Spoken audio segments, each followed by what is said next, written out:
പിതാവിൻ്റെയും പുത്രൻ്റെയും പരിശുദ്ധാത്മാവിൻ്റെയും നാമത്തിൽ ആമേൻ. എൻ്റെ പ്രിയപ്പെട്ടവരെ, ഇന്ന് തിങ്കളാഴ്ചയാണ്, ഫെബ്രുവരി 24-ാം തീയതി. എല്ലാവരും ദൈവം അനുഗ്രഹിക്കട്ടെ. സ്നേഹവന്ദനം.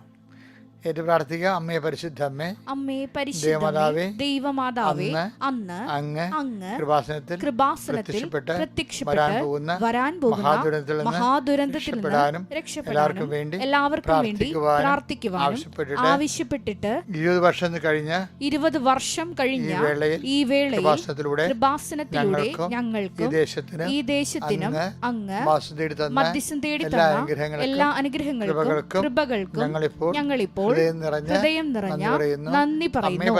അമ്മേ പരിശുദ്ധ ജപമാല മാതാവേ, സകല കൃപാസനം പ്രാർത്ഥനകളോടും ചേർത്ത് ഞങ്ങളിപ്പോൾ സമർപ്പിക്കുന്ന പ്രത്യേക ആവശ്യങ്ങൾ പറ മക്കളെ.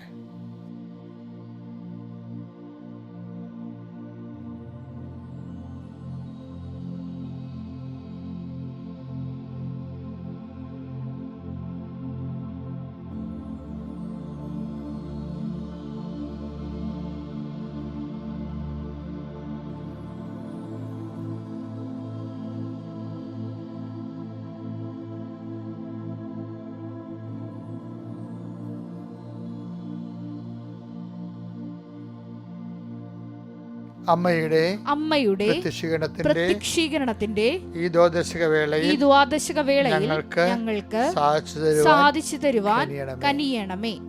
വിശ്വാസ പ്രമാണം. സർവശക്തനായ പിതാവും ആകാശത്തിന്റെയും ഭൂമിയുടെയും സൃഷ്ടാവുമായ ദൈവത്തിൽ ഞാൻ വിശ്വസിക്കുന്നു.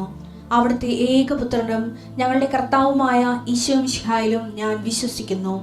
ഈ പുത്രൻ പരിശുദ്ധാത്മാവിനാൽ ഗർഭസ്ഥനായി കന്യകാമറിയത്തിൽ നിന്ന് പിറന്ന് പൊന്തിയോസ് പീലാത്തോസിന്റെ കാലത്ത് പീഡകൾ സഹിച്ച് കുരിശിൽ തറയ്ക്കപ്പെട്ട് മരിച്ച് അടക്കപ്പെട്ട് പാതാളങ്ങളിൽ ഇറങ്ങി മരിച്ചവരുടെ ഇടയിൽ നിന്ന് 3-ാം നാൾ ഉയർത്ത് സ്വർഗത്തിലേക്ക് എഴുന്നള്ളി സർവശക്തിയുള്ള പിതാവായ ദൈവത്തിന്റെ വലതുഭാഗത്തിരിക്കുന്നു.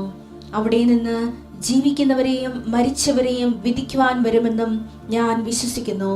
പരിശുദ്ധാത്മാവിലും ഞാൻ വിശ്വസിക്കുന്നു. വിശുദ്ധ കത്തോലിക്കാ സഭയിലും പുണ്യവാന്മാരുടെ ഐക്യത്തിലും പാപങ്ങളുടെ മോചനത്തിലും ശരീരത്തിന്റെ ഉയർപ്പിലും നിത്യമായ ജീവിതത്തിലും ഞാൻ വിശ്വസിക്കുന്നു. ആമേൻ. സ്വർഗ്ഗസ്ഥനായ ഞങ്ങളുടെ പിതാവേ, അങ്ങയുടെ നാമം പൂജിതമാകണമേ. അങ്ങയുടെ രാജ്യം വരണമേ. അങ്ങയുടെ തിരുമനസ് സ്വർഗത്തിലെ പോലെ ഭൂമിയിലും ആകണമേ. അന്നു വേണ്ടുന്ന ആഹാരം ഇന്ന് ഞങ്ങൾക്ക് തരണമേ. ഞങ്ങളോട് തെറ്റ് ചെയ്യുന്നവരോട് ഞങ്ങൾ ക്ഷമിക്കുന്നത് പോലെ ഞങ്ങളുടെ തെറ്റുകൾ ഞങ്ങളോടും ക്ഷമിക്കണമേ.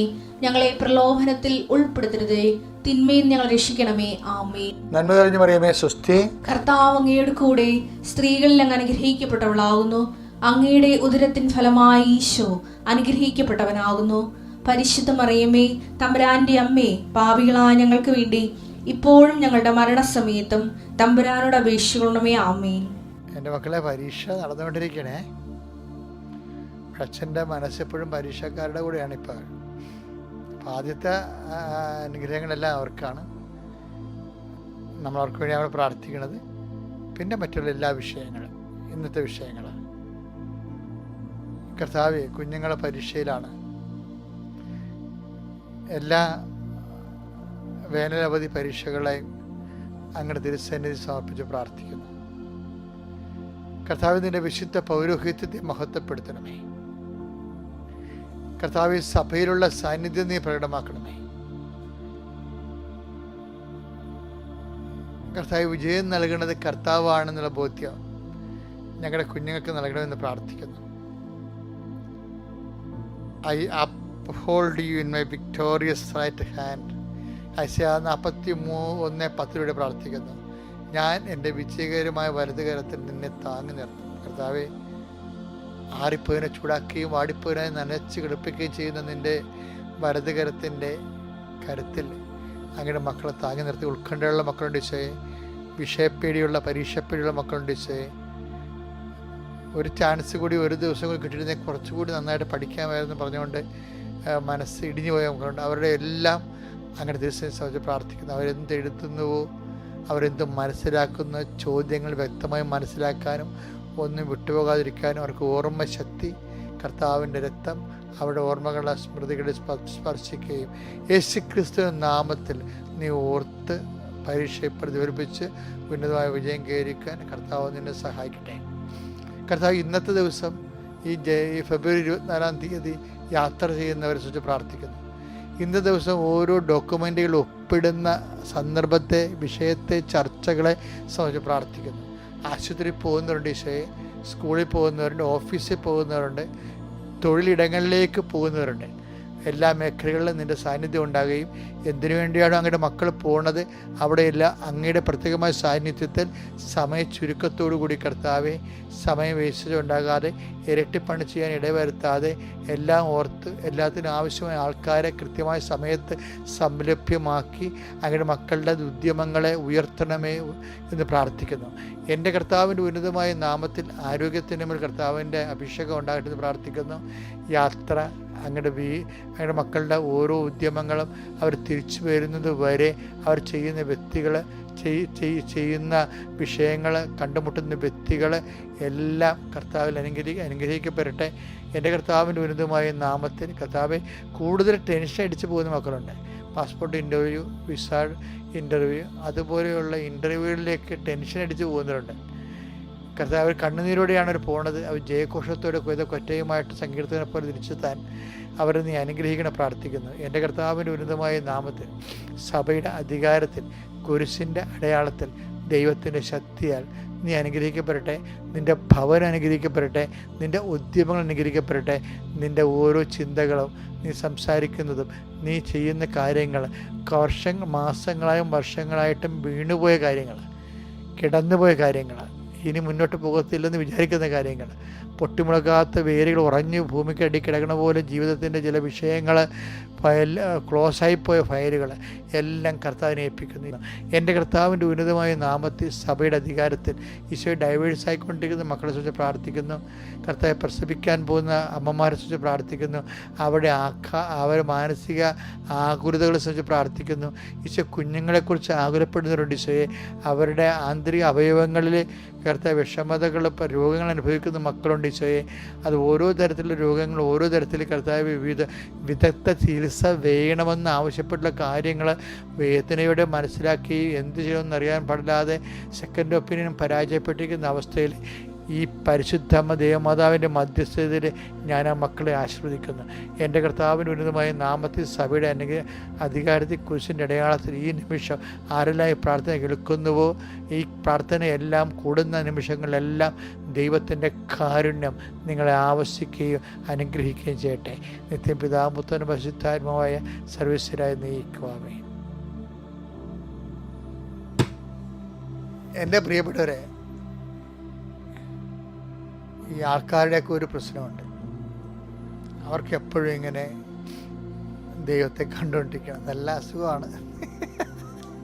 ഇത് അവരുടെ അടയാളമൊക്കെ കണ്ടുകൊണ്ടിരിക്കണം. എപ്പോഴും അടയാളം അവർക്ക്. എല്ലാ പ്രാർത്ഥനയ്ക്കും അവരുടെ അടയാളം വേണം. അടയാളം ഇല്ലെങ്കിൽ പ്രാർത്ഥന ഫലിച്ചില്ലെന്നുള്ള ചിന്തയാണ്. അപ്പോൾ അതൊക്കെ അവരോടെല്ലാം കൂടി ദൈവം ഒരു ഒറ്റ ചോദ്യം ചോദിക്കുന്നുണ്ട്. അതാണ് ഇന്നത്തെ ചിന്താവിഷയം. ജെറമിയ 23:24 കർത്താവ് ചോദിക്കുന്നു, സമീപസ്ഥനായിരിക്കുമ്പോൾ മാത്രമാണോ ഞാൻ നിങ്ങൾക്ക് ദൈവം? എന്നുവെച്ചാൽ അതായത് ഓരോ അടയാളം കാണുമ്പോൾ മാത്രമാണോ ദൈവം? അപ്പം മാത്രമേ പ്രാർത്ഥനയുള്ളൂ, അപ്പം മാത്രമേ ആധ്യാത്മികമായ ജീവിതം ഉള്ളൂ, അപ്പം മാത്രമേ പള്ളിപ്പോക്കും കുരിശുവരിയൊക്കെ ഉള്ളൂ. അങ്ങനെയുള്ള ആൾക്കാരുണ്ടല്ലോ. അവർ അടുത്ത ചോദ്യം, അവരോടുള്ള ചോദ്യമാണ് അടുത്തത്. കേട്ടെ, വായിച്ചേ. ജെറമിയ 23:23. ജീവിതത്തിൽ നിന്ന് ചില സമയത്ത് ദൈവം വിദൂരത്തിലിരിക്കും. വിദൂരത്തിലിരിക്കുമ്പോഴും ഞാൻ ദൈവമല്ലേ? വല്ല കാര്യമുണ്ട് ദൈവത്തെ കൊണ്ട് ചോദിപ്പിക്കാൻ? ഇങ്ങനെയുള്ള അണ്ണന്മാർ ഭൂമിയിലുള്ളതുകൊണ്ടാണ് ഇതുപോലുള്ള ചോദ്യങ്ങൾ ചോദിക്കുന്നത്. അതായത് ദൈവം എന്ന് പറയുമ്പോൾ സമീപസ്ഥമായിരിക്കുമ്പോൾ മാത്രമാണ് ദൈവം. ഞാൻ വിദൂരത്തിലിരിക്കുമ്പോഴും നിങ്ങളുടെ ദൈവമല്ലേ എന്ന് വെച്ചാൽ, എൻ്റെ മക്കളെ, ചില കാര്യങ്ങൾ നടക്കാൻ താമസിക്കുകയോ നടക്കുകയോ ഇല്ലാത്ത കാര്യങ്ങളാണ്. അപ്പോഴും അതിൻ്റെ പേരിൽ കാര്യം നടന്നില്ല എന്നതിൻ്റെ അടിസ്ഥാനത്തിൽ ദൈവത്തെ തൂക്കി നോക്കരുത്. ദൈവത്തെ തൂക്കി നോക്കിയാലുണ്ടല്ല ഒരു കുഴപ്പമുണ്ട്. എന്താ കാര്യം? നീ ദൈവത്തെ തൂക്കുക, അപ്പം തിരിച്ചു തൂക്കും. അതാണ് കുഴപ്പം. ദൈവത്തോട് എന്ത് ചെയ്താൽ തിരിച്ചു വരും. ദൈവത്തെ അളന്ന തിരിച്ചളക്കും. അപ്പം നമ്മൾ താങ്ങത്തില്ല. ഇപ്പം തൂക്കണമെന്ന് വെച്ച് ദാനിയേലിൽ നെബൂഖദ്നേസർ രാജാവ് അല്ലേ, അദ്ദേഹത്തിൻ്റെ ഭിത്തിയിൽ ദർബാർ നടക്കുന്ന സമയത്ത് ഒരു കൈ വന്നിങ്ങനെ ഭിത്തിയിൽ ഇങ്ങനെ എഴുതിക്കൊണ്ടിരിക്കും. ആൾക്കാരെല്ലാം വായിക്കും, ദാവീദ് രാജാവും വായിക്കും. What is it, its meaning of it, മേനെ തെക്കൽ ഉപാർസിൻ. അതായത് ഈ ബെൽഷാസർ രാജാവിൻ്റെ രാജധാനിയിൽ ദർബാർ നടക്കുകയാണ്. അവിടെ വെച്ചാണ് പെട്ടെന്ന് ഒരു വിരൽ ഒരു കൈ വന്നിട്ട് കുറേ സാധനം ഇങ്ങനെ ഭിത്തിയിൽ എഴുതിയിടും. അത് ദാനിയേൽ മേനെ തെക്കൽ ഉപാർസിൻ. അത് മേനെ തെക്കൽ ഉപാർസിൻ. അപ്പോൾ ഈ കൈ ഇങ്ങനെ ചരിച്ചുകൊണ്ട് പോണതും ഇങ്ങനെ മേനെ തെക്കൽ ഉപാസം എഴുതിയിരിക്കണത് ആൾക്കാർ കാണുന്നുണ്ട്. അവർ ഭയന്ന് പോയി. കാര്യം ആളില്ല, കൈ മാത്രം. ദാവീദ് ഈ ബെൽഷാസർ രാജാവ് ഈ ആൾക്കാരെ വിളിച്ച് ചോദിച്ചു, ഇത് ഇങ്ങനെ വായിക്കണേ എന്ന് ചോദിച്ചു. അപ്പോഴാണ് പറഞ്ഞത്, ഈ ദാനിയേൽ എന്ന് പറഞ്ഞൊരു ബിരുദൻ ഇവിടെ ഉണ്ട്, ഇവരിങ്ങനെയുള്ള സംഭവങ്ങൾ വായിക്കുന്ന ആളാണ്, യഹോവയുടെ തനി സ്വന്തം കക്ഷിയാണെന്ന് പറഞ്ഞു. വിളിച്ചു വരുത്തിയിട്ട് അന്ന് ദാനിയേൽ ഇത് വായിക്കും. ദാനിയേലിൻ്റെ പുസ്തകം 5:24 വചനങ്ങൾ. അതുകൊണ്ട് അവിടുത്തെ സന്നിധിയിൽ നിന്ന് അയക്കപ്പെട്ട ഒരു കരം ഇത് എഴുതിയിരിക്കുന്നു. കർത്താവിന്റെ കരങ്ങളാണ്. ആ ലിഖിതം ഇതാണ്. മേനെ മേനെ തെക്കേൽ പാർസീൻ. മേനെ തെക്കൽ പാർസീൻ. ഇതാണ് അർത്ഥം. മേനെ, ദൈവം നിന്റെ രാജ്യത്തിന്റെ നാളുകൾ എണ്ണുകയും അതിന്റെ അവസാനം കുറിക്കുകയും ചെയ്തിരിക്കുന്നു. തെക്കേൽ, നിന്നെ തുലാസിൽ തൂക്കി, ഞാൻ നിന്നെ തുലാസിൽ തൂക്കി കുറവുള്ളവനായി കണ്ടിരിക്കുന്നു. ഭാരം കുറഞ്ഞതായി കണ്ടു. അതാണ് ദൈവത്തിന് നമുക്കൊരു മിനിമം ഭാരം വേണം.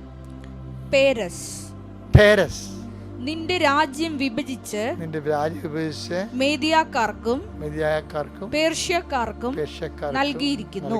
ഓക്കെ, അതായത് എന്താ പ്രശ്നം വെച്ച് കഴിഞ്ഞാല് കുറേ നാൾ ചെല്ലുമ്പോൾ തിന്മകൾ വർദ്ധിക്കുമ്പോൾ ഉണ്ടാകുന്നൊരു പ്രശ്നം എന്താ പറയുക, തിന്മകൾ വർദ്ധിക്കാൻ കാരണമുണ്ട്.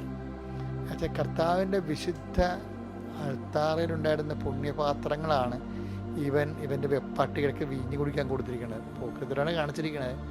അപ്പം അതുകൊണ്ടാണ് പറഞ്ഞിരിക്കുന്നത്, ഈ അധർമ്മം വർദ്ധിക്കുമ്പോഴുണ്ടല്ലോ, അധർമ്മം വർദ്ധിക്കുമ്പോൾ ഇപ്പം നമ്മൾ നേടിയെടുത്ത പുണ്യം പോലും കർത്താവ് അങ്ങനെ പറഞ്ഞിട്ടുണ്ട്, അധർമ്മം വർദ്ധിക്കുമ്പോൾ സ്നേഹം തണുത്തു. Take the word of God. Mathai 24:12. അധർമ്മം വർദ്ധിക്കുന്നതിനാൽ അധർമ്മം ബെൽഷാസർ രാജാവിന്റെ വിഷയം എന്താണ്? അധർമ്മം വർദ്ധിച്ചിരിക്കുകയാണ്. വർദ്ധിക്കുന്നതിനാൽ എന്ത് പറ്റി? പലരുടെയും സ്നേഹം തണുത്തു പോകും. അപ്പൊ എങ്ങനെ എന്താ പ്രശ്നം വെച്ച് കഴിഞ്ഞാല്, നമ്മളില് ഇപ്പൊ നമ്മള് സ്നേഹം, അതുപോലെ തന്നെ ക്ഷമ, ദയ, നന്മ, ദൈവത്തിന്റെ ശക്തി പ്രവർത്തിക്കുന്ന ഒരു കണ്ടെയ്നറാണ് ഇതെല്ലാം. അതിൽ തന്നെ അതിന് വലിയ അർത്ഥങ്ങളൊന്നുമില്ല. അതിൻ്റെ ഉദ്ദേശം എന്ന് പറഞ്ഞാൽ അതൊരു മാർഗം അല്ലെങ്കിൽ ഒരു കണ്ടെയ്നറാണ്, ഒരു പാത്രം ആണ്, വെസലാണ്. ഇപ്പം നമ്മൾ ലുത്തിനിയയിലൊക്കെ പറയില്ലേ, വെസൽ ഓഫ് ഓണർ. മാതാവിന് വിളിക്കുന്നത് എന്താ വെച്ചാൽ വെസൽ ഓഫ് ഓണറാണ്, അത്ഭുതകരമായ ഭക്തിയുടെ പാത്രമേ. ഇപ്പം ഈ ഭക്തി ആയാലും ശരി, ഇപ്പം അതിനൊക്കെ എല്ലാം വചനത്തിൽ പാത്രം എന്നാണ് പറഞ്ഞത്, വെസൽ എന്ന കണ്ടെയ്നറാണ്. അപ്പോഴേ ഈ ബെൽഷാസർ രാജാവിന് അയാൾക്ക് കൂടുതൽ തിന്മകൾ നിറയുമ്പോൾ എന്ത് പറ്റും? കർത്താവ് ഈ മത്തായി 24:12 അധർമ്മം വർദ്ധിക്കുമ്പോൾ സ്നേഹം തണുത്തു പോകും. അതാണ് ഞാൻ നിന്നെ പാർസ്യൻ, ഞാൻ നിന്നെ തൂക്കി നോക്കി. എന്ത് പറ്റി? നീ കുറവുള്ളവനായിട്ട് കണ്ട്, ഭാരം കുറഞ്ഞവനായിട്ട് കണ്ടാൽ അവൻ്റെ സ്നേഹമില്ല. അവന് അധർമ്മം വർദ്ധിച്ചു, സ്നേഹമില്ല. അതാ മത്തായി 24:12. അധർമ്മം വർദ്ധിച്ചു, ബെൽഷാസറിന് അധർമ്മം വർദ്ധിച്ചു. അപ്പം എന്ത് പറ്റി? സ്നേഹമില്ല. തൂക്കി നോക്കി, നീ സ്നേഹത്തിൻ്റെ കുറവ് കണ്ടു എന്നാ പറഞ്ഞ. സ്നേഹത്തിൻ്റെ കുറവ് കണ്ടു. യേശു എന്താ പറയുക? നിങ്ങൾ അളക്കുന്ന അളവ് പോലെ കൊണ്ട് തന്നെ നിങ്ങൾക്കും അളന്ന് കിട്ടും. പഴയ നിയമത്തിൽ നിന്നെ ഞാൻ തൂക്കി നോക്കുമെന്നാണ് വെച്ചാൽ ആ തൂക്കം പോലെ നിനക്കും ആ തൂക്കം ബാധകമാണെന്ന്. അത് ആയുസാണ് കുറഞ്ഞിരിക്കുന്നത്. ഇപ്പോഴെന്താ പറയണത്? പുതിയ നിയമത്തിൽ വരുമ്പോഴും വലിയ വ്യത്യാസം, നയത്തിനും നിലപാടിനൊന്നും വലിയ വ്യത്യാസമൊന്നുമില്ല. നോൻപുകളിലേക്ക് നമ്മൾ പ്രവേശിക്കാൻ പോവുകയല്ലേ. അപ്പോഴതിൻ്റെ ഒരു ആമുഖമായിട്ട് വേണം നിങ്ങളിത് കരുതാൻ. ഈ നോൻപ് കാലത്ത് നഷ്ടപ്പെട്ട ധർമ്മങ്ങളെല്ലാം സ്നേഹമെല്ലാം വീണ്ടെടുക്കണം. കാര്യം എന്താണ്? അളവുകോല് അവൻ്റെ കയ്യിലുണ്ടെന്നാണ്. അതിനെക്കുറിച്ച് വീശുമുറം അവൻ്റെ കയ്യിലുണ്ട് എന്ന് പറയണില്ലേ? അത് തന്നെ കാര്യം. അത് ഉണ്ടെന്ന് പറഞ്ഞിട്ട് ഇല്ലെന്ന് പറയാൻ ഇല്ലാണ്ട് കാര്യമില്ല. യോഹന്നാൻ കർത്താവിൻ്റെ അന്ത്യവരവിനെ കുറിച്ചാണ് പറഞ്ഞതെന്നൊന്നുമല്ല. യോഹന്നാൻ പറഞ്ഞത് വീശുമുറ അവൻ്റെ കയ്യിലുണ്ട്.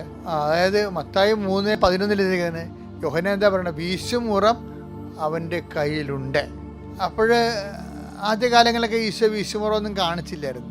അന്തർ കാണുന്നു, ചെകിട കേൾക്കുന്നു, ഊമന് സംസാരിക്കുന്നു. യോഹന്നാൻ്റെ മരണം വരെയല്ലേ കുഴപ്പമില്ലാതെ പോയി. അപ്പോൾ യോഹന്നാന് സംശയം തോന്നിയായിരുന്നു. ഈശോ മത്തായി 11 സംശയം തോന്നിയായിരുന്നു. പക്ഷേ യോഹന്നാൻ്റെ കാലം കഴിഞ്ഞപ്പോൾ കറക്റ്റ് കാര്യം പറഞ്ഞു. എന്താണ്? വീശുമുറം യോഹന്നാൻ ഉണ്ടെന്ന് എൻ്റെ കയ്യിലുണ്ടെന്ന് പറഞ്ഞല്ല. അത് ശരിയാണ്.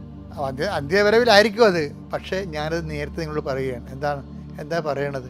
കർത്താവ് പറഞ്ഞത് നിങ്ങൾ അളക്കുന്ന അളവുകോൽ കൊണ്ട് തന്നെ നിങ്ങൾക്കും അളന്ന് കിട്ടും. എപ്പോഴാണ് കിട്ടുന്നത്? അവൻ്റെ വീണ്ടും വരവിൽ. ഈ വീണ്ടും വരവിനെക്കുറിച്ചൊക്കെ ചിന്തിക്കുന്ന ഒരു കാലമാണ്. നമ്മളെ കർത്താവിന് യോഗ്യരായി കണ്ടെത്താനുള്ള കാലമാണ് നോൻപ് കാലം.